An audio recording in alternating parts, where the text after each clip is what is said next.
Picture this. Paris, March 2023. The Stade de France. 80,000 screaming fans packed into one of rugby's most iconic cathedrals. France versus Scotland. Six Nations Championship on the line. And in the middle of it all, one man orchestrating chaos like a conductor leading a symphony of violence and beauty. Finn Russell. The ball leaves his hands. Not a pass. Not a normal pass. A no-look, behind-the-back flick that defies physics, logic, and every coaching manual ever written. The crowd erupts. Commentators lose their minds.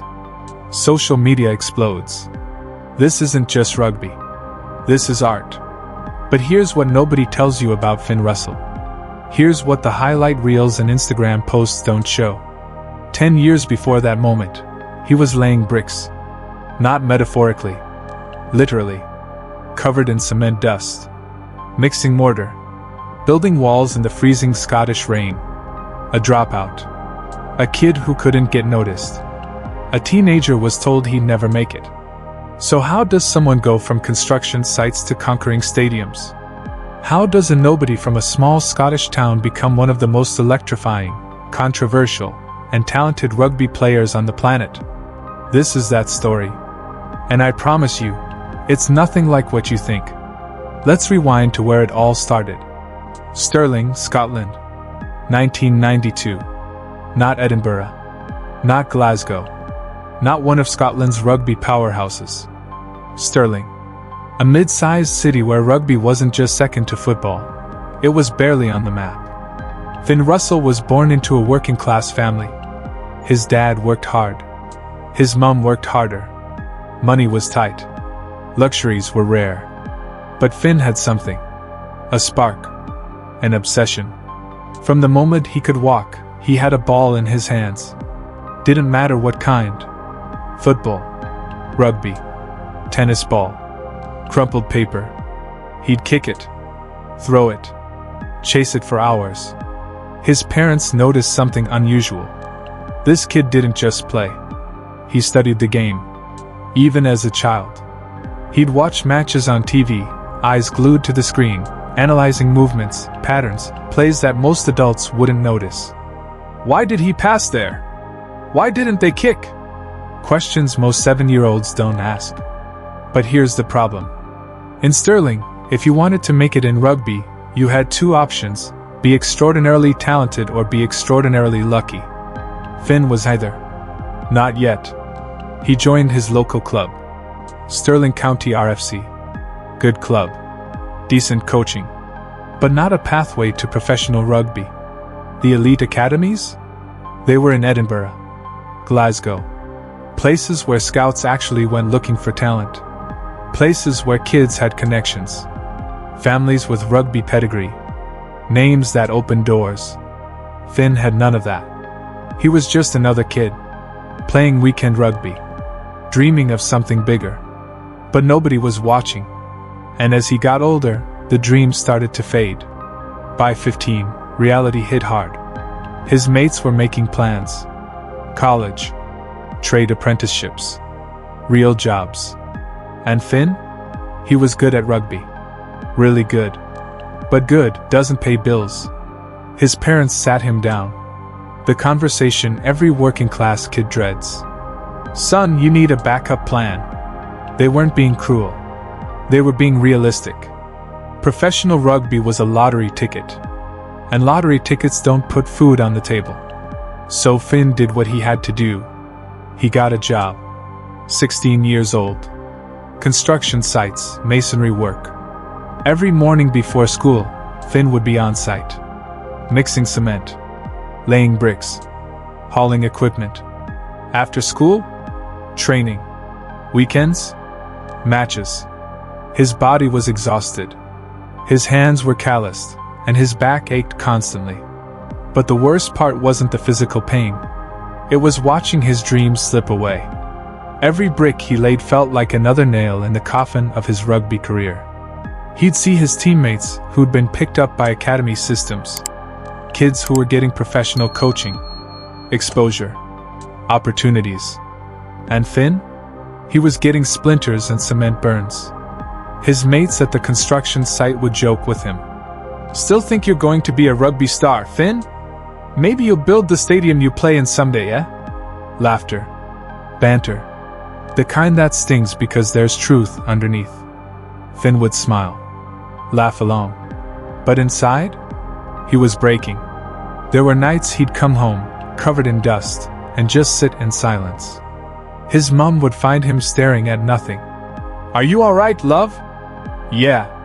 Just tired." But it wasn't tiredness. It was something deeper. It was the slow, crushing realization that maybe everyone was right. Maybe he wasn't good enough. Maybe this was it. Bricks. Mortar. A regular job. A regular life. The dream was dying. And Finn was letting it. Until one freezing Saturday afternoon changed everything. Picture a muddy rugby pitch in Stirling.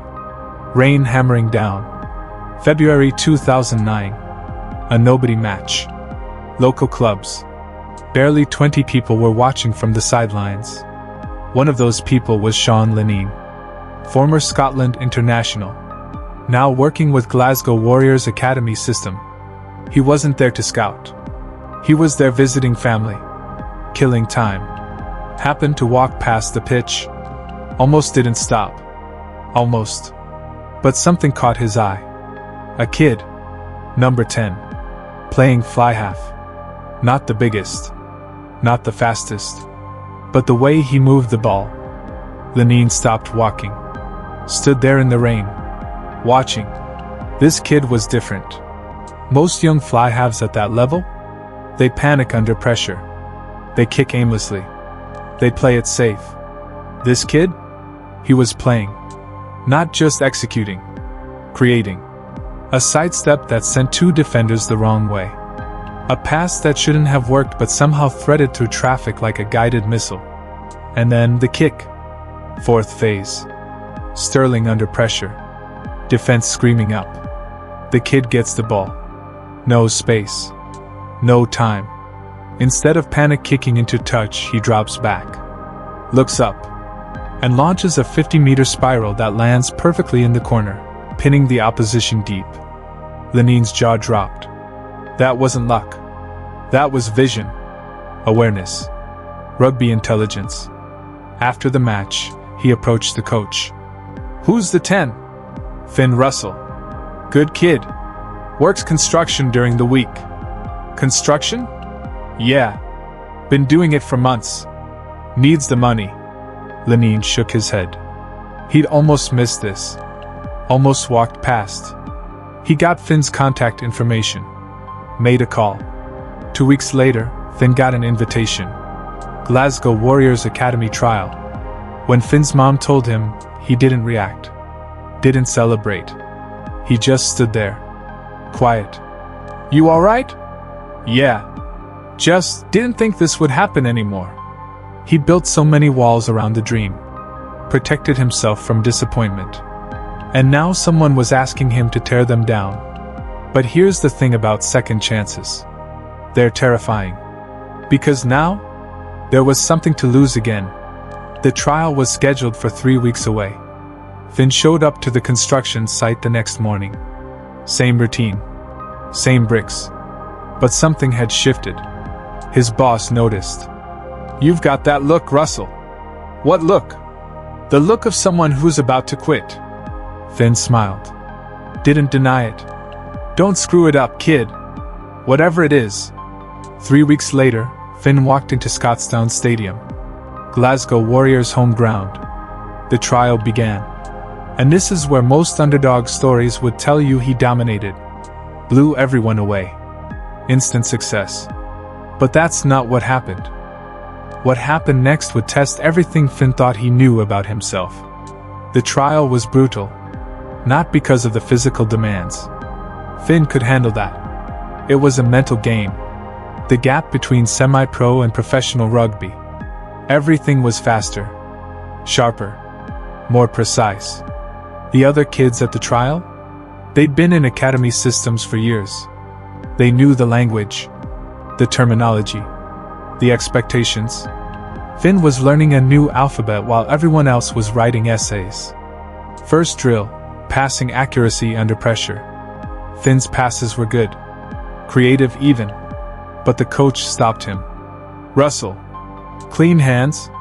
No tricks. Just execute. Finn nodded. Did it again. Stopped again. I said clean? You're trying to be clever. It was like asking an artist to paint by numbers.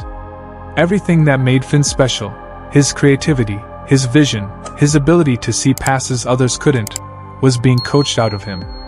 Stick to the system. Don't force it. Play the percentages. By day 3, Finn was miserable. He called his mom that night. I don't think I'm what they want. What do you mean? They want robots. Kids who do exactly what they're told. That's not me.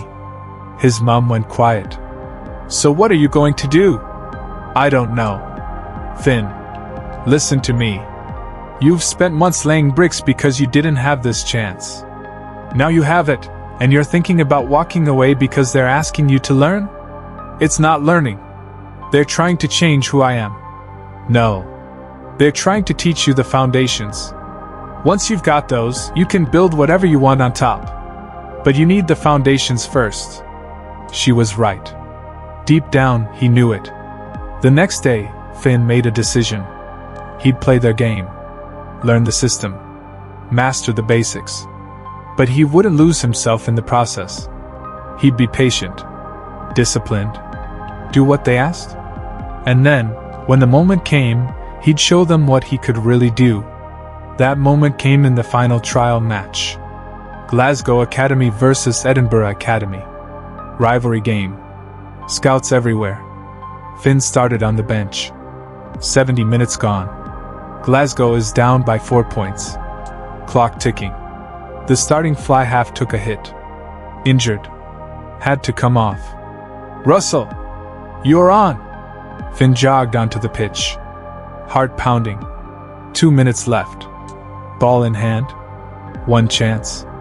The voice in his head, asterisk, play it safe. Don't screw this up. Kick for touch, asterisk. But Finn looked up. Saw the defense. Saw the space. And he saw the play. He called an audible. Changed the set move. His teammates looked confused. The coach was screaming from the sideline. Ball came back to Finn. 2 defenders rushing. No space. He didn't panic. Sidestepped left. Drew 3 defenders in. Then, instead of making contact, he threw a basketball-style bounce pass through a defender's legs. The pass hit the ground. Bounced perfectly into the winger's hands. Try conversion. Glasgow wins. The sideline erupted. But Finn didn't celebrate. He walked off the pitch. Calm. Composed. The coach grabbed him. What the hell was that? A try, coach. You changed the play. I didn't call that. Finn looked him dead in the eye. I know. But it worked. Silence. Then the coach smiled. Don't ever do that again without telling me first. Yes, coach. But... Nice pass.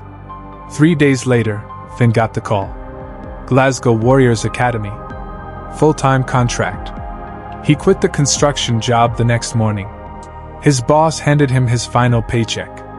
Told you not to screw it up. Finn smiled. I didn't. But signing a contract was just the beginning. The real battle was about to start. Academy rugby isn't glamorous. There are no crowds. No fame. No money. You're paid just enough to survive. You train 6 days a week. You get smashed in the gym. You study video until your eyes blur. And you compete. Constantly.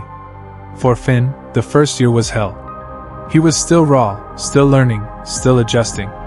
The other academy players? They'd been groomed for this since they were 12. Finn was playing catch-up. Every morning started at 6 a.m. Gym session. Strength and conditioning. Then breakfast. Quick. Functional. Then pitch work. Skills. Team drills. Contact. Lunch. Brief rest. Afternoon session. Tactics. video analysis, individual position work, then home, meal prep, recovery, sleep, repeat. 7 days becomes 7 weeks, which becomes 7 months. No time for social life. No time for distractions. Some guys broke under the pressure. Quit. Went back to regular life. Finn? He thrived on it. Because for the first time in his life, someone was investing in him. Coaches who believed. Teammates who pushed him. A system that worked. But there was still one problem.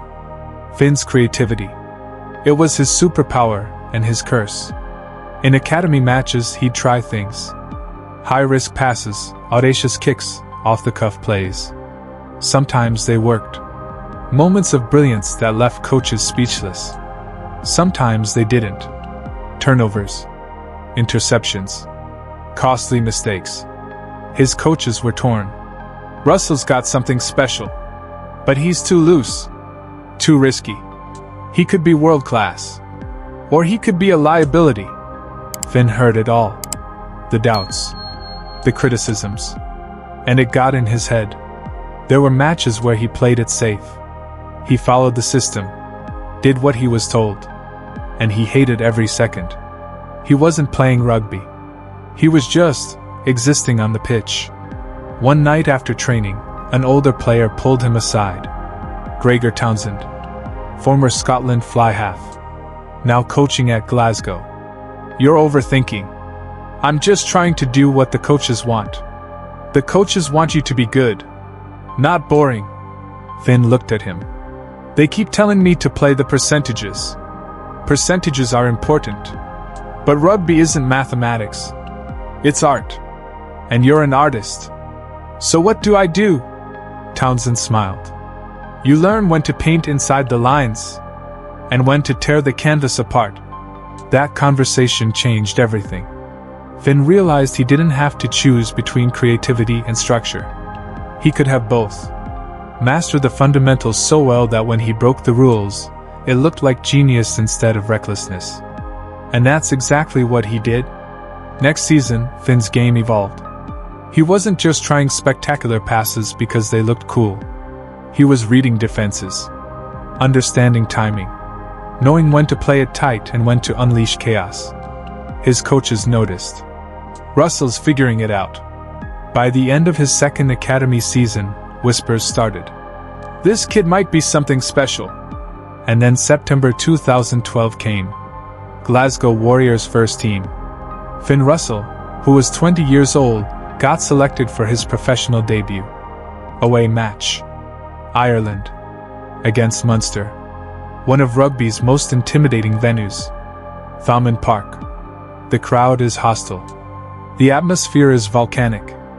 Finn wasn't starting. He was on the bench. Emergency cover. But 60 minutes in, Glasgow's fly-half went down injured. Russell! Warm up! Finn stripped off his tracksuit. Heart hammering. This was it. The moment he dreamed about since he was 7. He ran onto the pitch. 20 minutes left. Glasgow trailing by 3 points. The Munster crowd smelled blood. They roared every time Glasgow made a mistake. First touch. Finn gets the ball. Pressure is immediate. 2 defenders charging. He could have kicked. Should have kicked. Instead, he stepped inside. Drew the defenders. Offloaded to his center. Momentum shift. Next phase. The ball comes back. Finn has time. He doesn't rush and scans the field. Then delivers a spiral kick into the corner. A perfect touch finder. Glasgow line out. Attacking position. The crowd quiets. Glasgow builds phases. And then, the moment. Quick ruck ball. Finn receives. Defense rushing up. He sees the space. The gap between the winger and fullback. Without hesitation, he puts up a perfectly weighted cross kick. The ball hangs in the air. Seems to float forever. The Glasgow winger runs onto it, and catches it, and then scores. Try conversion. Glasgow wins. The team mobs the winger. But the veterans know. That try was all Finn Russell. After the match, the Glasgow coach faced the media. Finn Russell. Remember that name? And just like that, people started paying attention. But here's what nobody tells you about breakthrough moments. They don't solve everything. They create new problems, new expectations, new pressure, new scrutiny. Success is intoxicating. After that Munster debut, Finn wasn't just another academy player anymore. He was the future.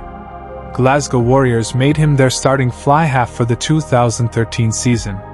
He was 21 years old and leading a professional team, and that made the pressure immense. But Finn? He played like someone who had nothing to lose.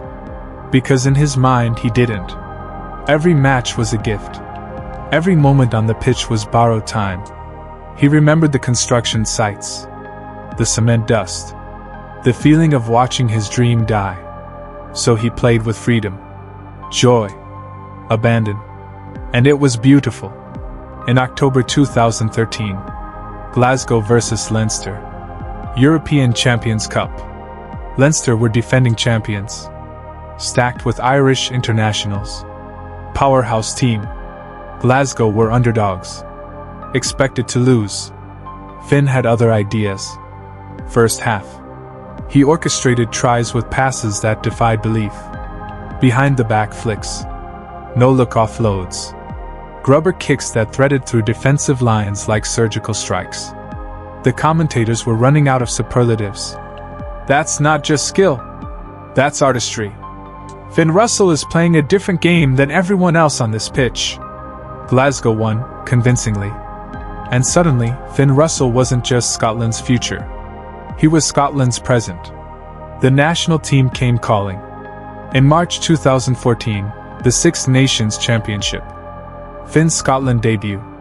Against England, at Mayfield, the biggest stage in Scottish rugby. 80,000 fans, national pride on the line. Finn wasn't nervous. He was ready. Scotland lost that match. But Finn? He showed glimpses of magic. A chip kick that almost created a try. A sidestep that left England's captain grasping at air. The potential was undeniable. Over the next 2 years, Finn became Scotland's key player. But here's where the story gets complicated. Because Finn Russell wasn't just talented.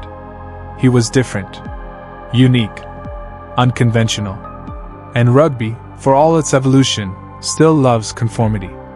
In the 2015 Rugby World Cup, Scotland had a squad capable of reaching the semi-finals. Finn was their playmaker.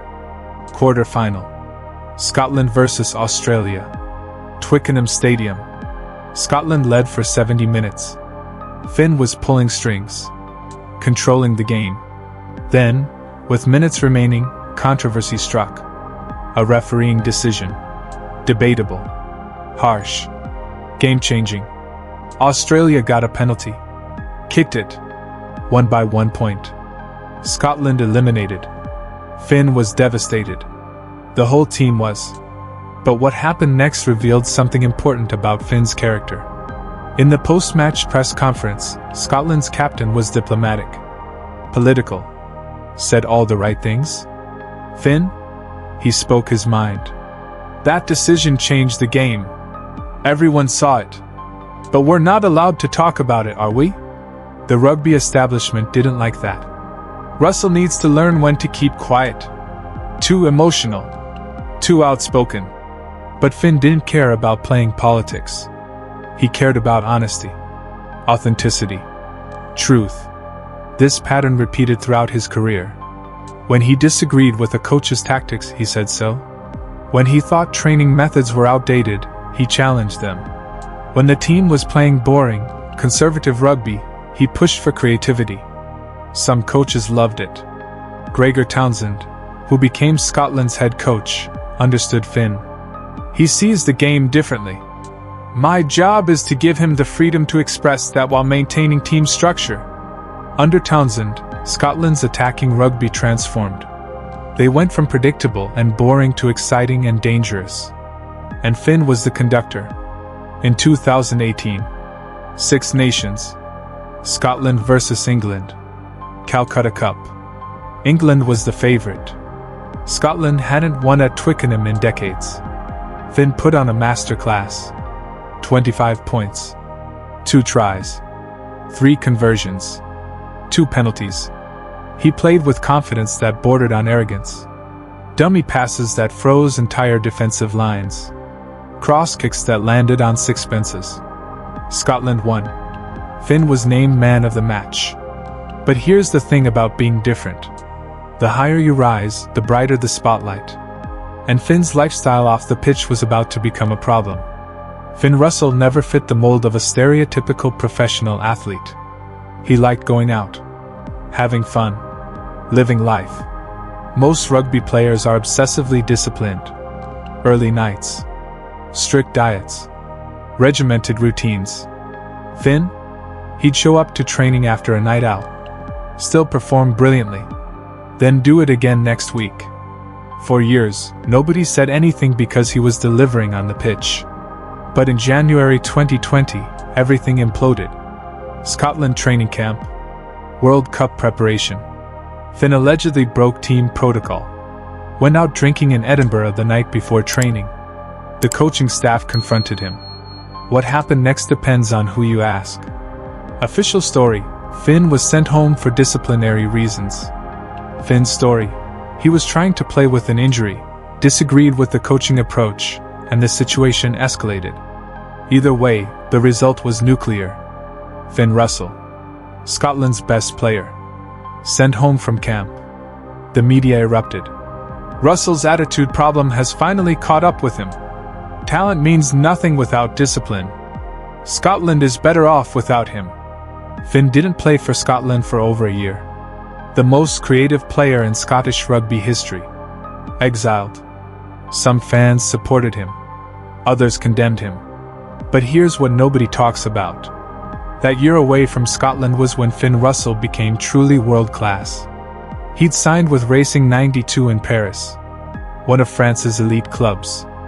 French rugby loved him, celebrated his flair, encouraged his creativity. He thrived, playing alongside internationals from multiple nations, learning new tactical systems, expanding his rugby IQ. And then, the 2020 European Champions Cup final. Racing 92 versus Exeter Chiefs. Finn orchestrated an attacking masterclass. Racing lost, but Finn's performance was breathtaking. Suddenly, the narrative shifted. Maybe Scotland needs Russell more than he needs them. By 2021, bridges were mended. Finn returned to the Scotland squad. But something had changed. He wasn't the young maverick anymore. He was a veteran. A leader. Someone who learned that you can be different without being divisive.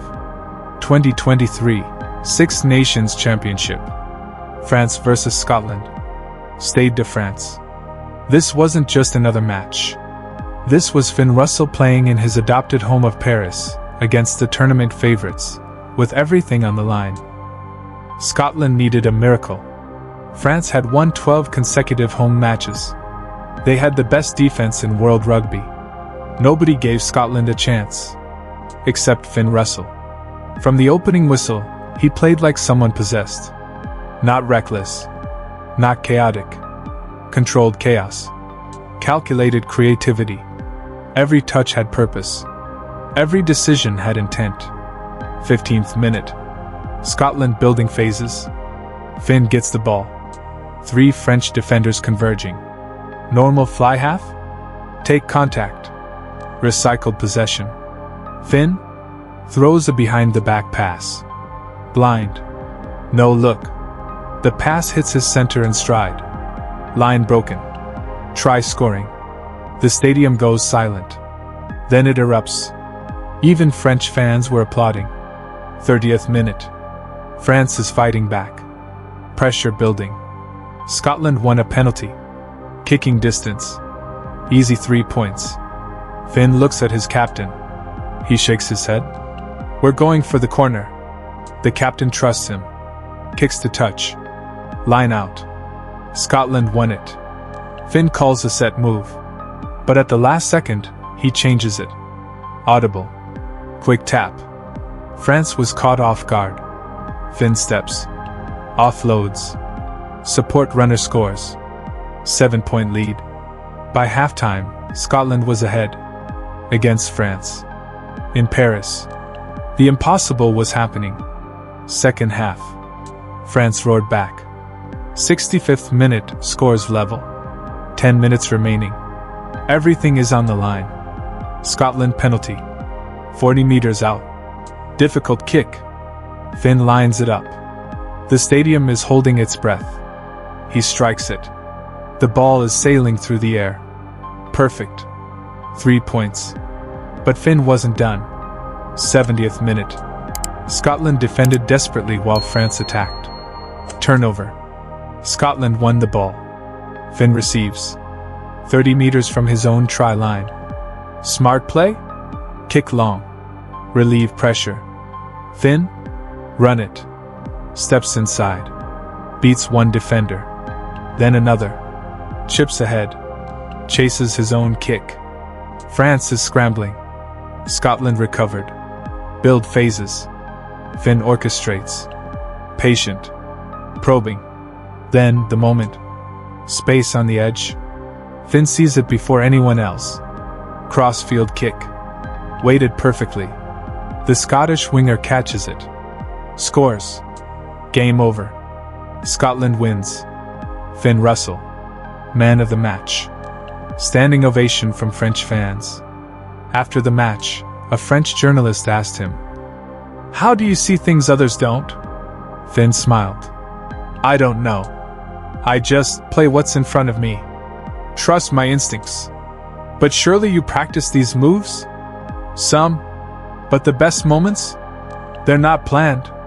They just happen. You can't coach that. You just have to feel it." That answer revealed everything. Finn Russell wasn't following a playbook. He was writing his own. Today, Finn Russell is considered one of the greatest fly-halves of his generation. But his impact goes beyond statistics and trophies. He changed how people think about rugby. For decades, fly-half was the most conservative position. The chess master. The tactician. Play the percentages. Don't force it. Control the game. Finn Russell threw that rulebook out the window. He proved that creativity and winning aren't mutually exclusive. That risk and reward can coexist. That rugby can be art and sport simultaneously. Young players watch him and see possibilities. Coaches study him and rethink their philosophies. Fans watch him and remember why they fell in love with the game. But here's what makes his story truly special. He never forgot where he came from. In interviews, he still talks about the construction sites.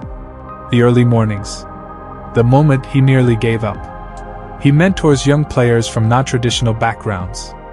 He speaks at rugby clubs in small towns across Scotland. He invests time in kids who remind him of himself. Kids from places where scouts don't go. Kids who need someone to believe in them. Because Finn Russell knows something most successful people forget. Talent doesn't guarantee anything. Opportunity does. And he was one scout stopping to watch a muddy match away from never getting his. That humility, that awareness, makes him more than just a great player. It makes him genuinely inspiring. Finn Russell's story isn't just about rugby. It's about life. Choices. Identity. Here's what his journey teaches us. First, your background doesn't define your ceiling. Finn came from a place rugby players aren't supposed to come from. No connections. No academy system. No pedigree. Just talent, determination, and one chance that he grabbed with both hands. How many talented people give up because they don't fit the traditional path? How many dreams die because someone decides success only looks one way? Finn proved that different paths can lead to the same destination. Second, conformity kills creativity. The system tried to make Finn play like everyone else. Safe. Predictable. Boring. If he'd listened, he would have been decent. Maybe good. But never great. Never special. Never forgettable. He learned the rules. Mastered them. Then selectively broke them. That's not rebellion. That's genius. Third, setbacks test your commitment. The exile from Scotland could have ended his international career. The construction job could have killed his dream before it started. The criticisms, the doubts, the people who said he was too risky, too loose, too different. Any of those could have broken him. Instead, they refined him. Fourth, authenticity is your superpower. Finn never pretended to be someone he wasn't. He spoke his mind, played his way, lived his life. Yes, it caused friction. Yes, it created controversy. But it also made him magnetic, unforgettable, real. In a world of manufactured athletes and corporate speak, authenticity stands out. Fifth, success isn't just about you. Finn remembers where he came from, who helped him, what almost didn't happen. So he pays it forward, invests in others, creates opportunities. That's legacy. Not what you achieve, what you help others achieve. So let's bring this full circle. From a construction site in Stirling to the Stade de France. From laying bricks to laying down performances that will be remembered for generations. From a kid nobody was watching to a player nobody can look away from. Finn Russell's story is proof that talent finds a way. That one person seeing something and you can change everything. That being different isn't a weakness. It's a weapon. But here's the final truth about Finn Russell. The most interesting part of his story? It's still being written. At 33, he's still playing at the highest level. Still producing moments of magic. Still proving that creativity and age aren't enemies. The 2027 Rugby World Cup looms. Finn's last chance at international glory. Can he lead Scotland to their first World Cup semi-final? Can he deliver one final masterpiece on the biggest stage? Nobody knows. But if there's one thing Finn Russell has taught us, it's that he's at his best when nobody believes it's possible. So maybe, just maybe, the greatest chapter is still ahead. From a mason to a magician. From nobody to unforgettable. From Stirling to the stars. This is Finn Russell. And his story reminds us that greatness doesn't always announce itself. Sometimes it's laying bricks in the rain, waiting for someone to notice. Sometimes it's one pass away from changing everything. Sometimes it's about refusing to be anyone but yourself. Even when everyone tells you to be someone else. The question is, what's your construction site? What dream are you building in the shadows, waiting for your moment? And when that moment comes, will you be ready to take it?